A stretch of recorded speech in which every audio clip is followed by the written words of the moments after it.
ចាក់ចេញពីស្រុកឃ្លាតម៉ែឃ្លាតពុកមកឆ្ងាយដីក្រុងភ្លើងពណ៌ឆើតឆាយមិនសប្បាយដូចស្រុកយើងទេបាត់ភាពកក់ក្ដៅប្រឹងទាំងបាតដៃតូទេខំណាស់មិនហ៊ានទំនេរព្រោះចង់មានហូបគ្រប់គ្រាន់ជីវភាពយើងក្រការងារមិនល្អ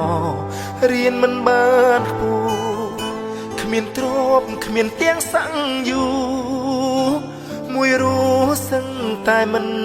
គ្រប់ហូបបាយកញ្ចប់